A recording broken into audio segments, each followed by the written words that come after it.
Do you ever feel pressure to present this perfect version of yourself online? Do you feel like your past failures are holding you back as a creator? Like every mistake is another reason people won't take you seriously as a business owner. What if I told you that those failures are actually the missing piece to your brand story? The thing that makes people finally trust you.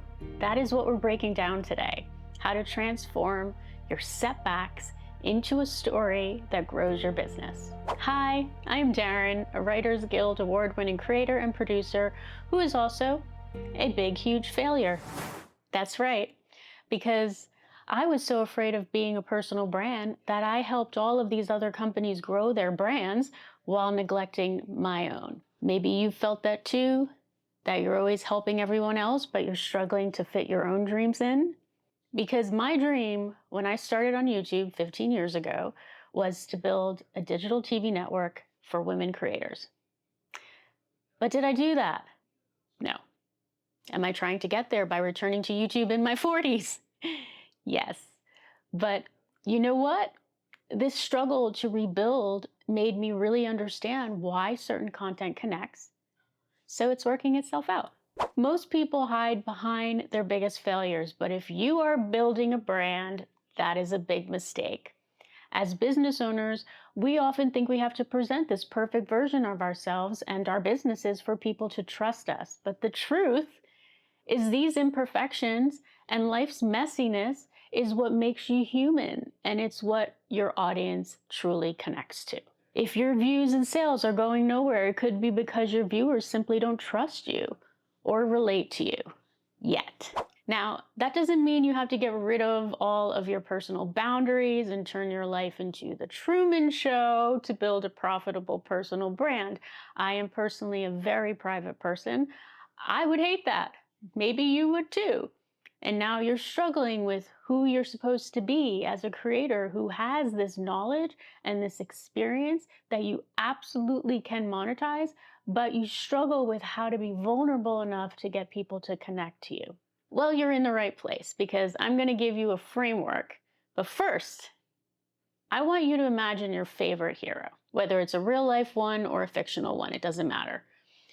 Why did they inspire you? Usually it's because they were resilient, because they had an origin story or a conflict in their life that they broke through.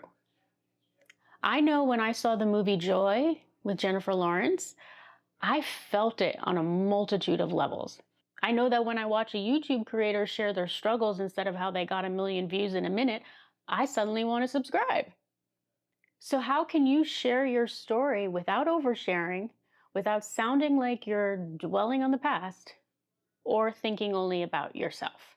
Personal storytelling is important as a brand, but here's what you don't want to get wrong. You don't have to overshare every crappy thing that happened in your life.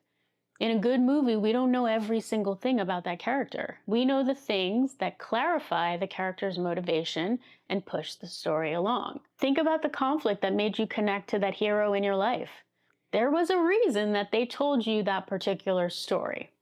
So how do you turn your struggle into a good brand story? First, unpack a failure, or so-called failure, I should say, so we can flip the script on its perception. I shared that I failed at building my own brand, which is a pretty big admission for someone who is trying to help people build their brands. In the movie Joy, Jennifer Lawrence's character had a gift for inventing things, but she never did anything with it. Then she came up with her greatest invention during a moment when she felt like a complete failure. And then she failed several more times after that until she had her breakthrough on air.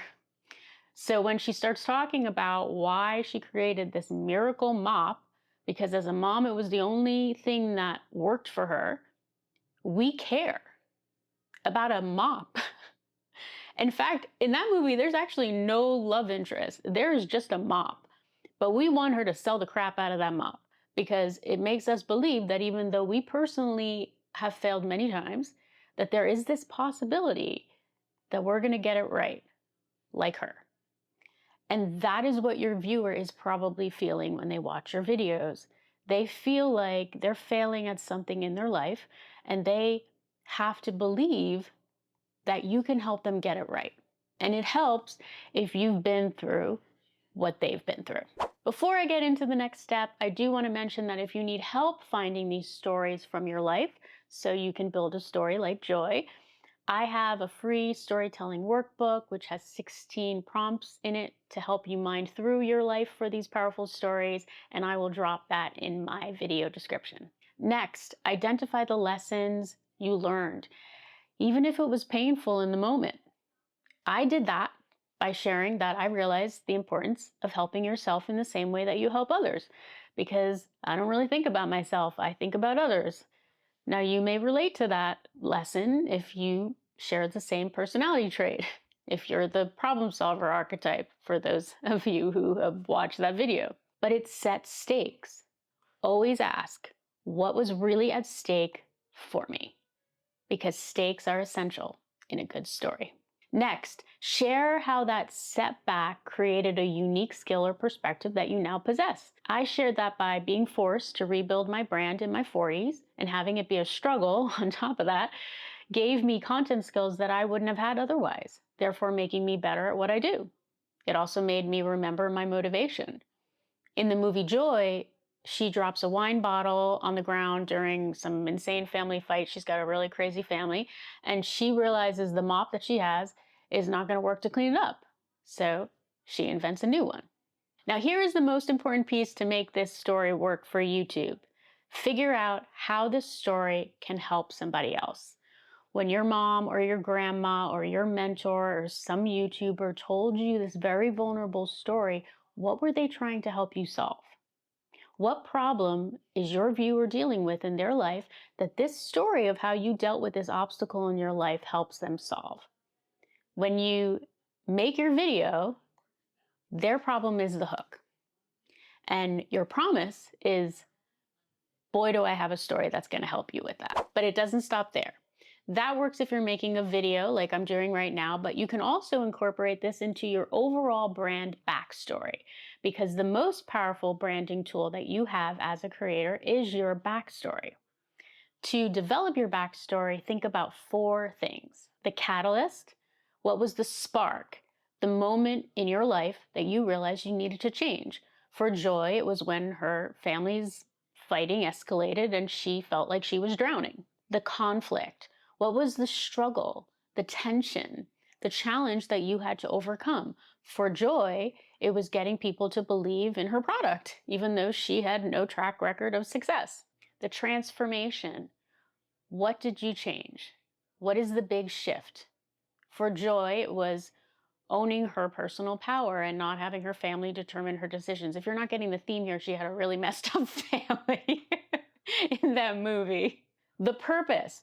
Who do you want to help, and what is driving you to help them?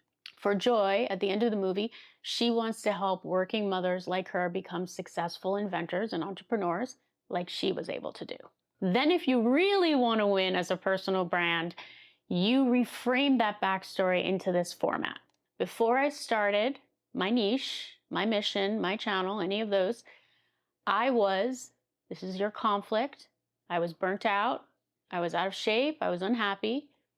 Then the catalyst happened. I lost my job, I left my job, I got a surprising test result, I found love, and I realized this insight, I needed to make YouTube work, I needed a low impact way to lose weight, something like that. Now I help my audience, whoever that is, midlife women, people facing layoffs, by helping them achieve this transformation. A career that doesn't burn you out, a lifestyle change, a mental reset, traveling the world on a budget, whatever that may be for you. Then your failed story isn't just about you. It's a powerful tool for connection and growth. Your backstory becomes your brand. If you'd like more help using your storytelling to build a powerful brand, check out my video description for several different ways that we can work together. Until next time, keep creating and keep thinking like a showrunner or an inventor.